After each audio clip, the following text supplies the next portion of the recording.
Inciter et encourager l'esprit d'entreprise dès le plus jeune âge, depuis les classes de CM, donc dès l'école primaire, jusqu'aux classes de BTS. Pendant une année scolaire entière, les élèves sont accompagnés par des professionnels du monde de l'entreprise. Ils vont bâtir un projet depuis la feuille blanche jusqu'à la commercialisation du produit fini. 500 mini-entrepreneurs sont réunis depuis ce matin à la Grande Halle d'Auvergne devant un jury.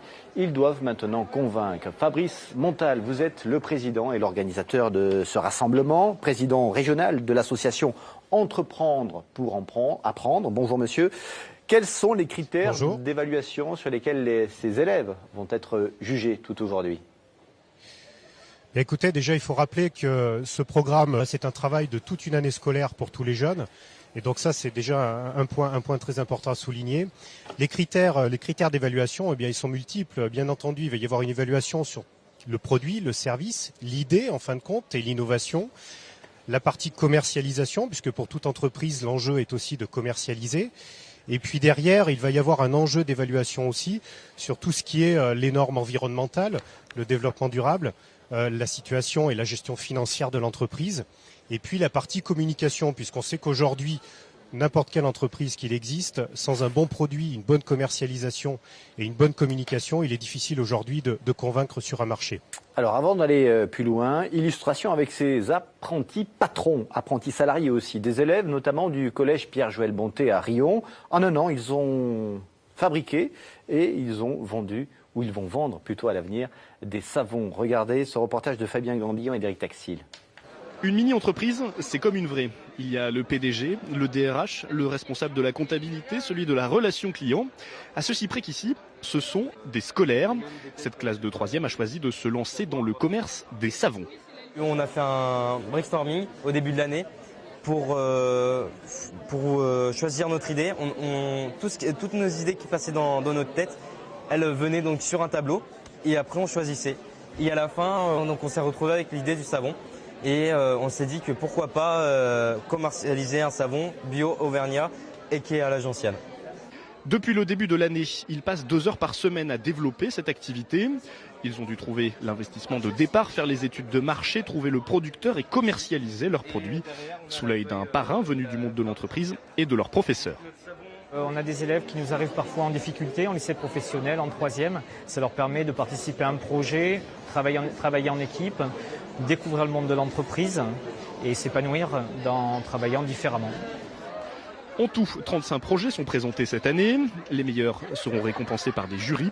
Ils pourront participer à la compétition nationale qui se déroulera le 3 juin au ministère des Finances à Paris.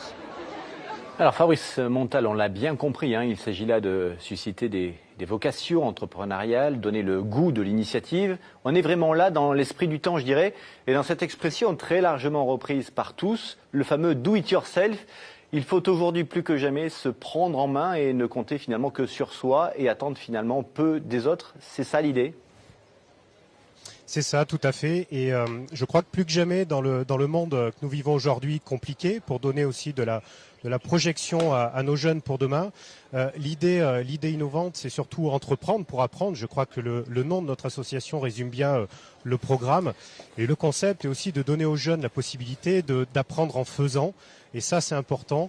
Et rapprocher plus que jamais le monde de l'éducation nationale, bien sûr, l'enseignement qui est capital et important pour nos jeunes de demain, mais rapprocher aussi les entreprises. Et je crois que c'est ce travail main dans la main, les entreprises et l'éducation nationale, qui peuvent montrer à nos jeunes aujourd'hui qu'il faut se prendre en main, qu'avec de l'innovation, de l'envie et de la motivation, on arrive aussi à réussir.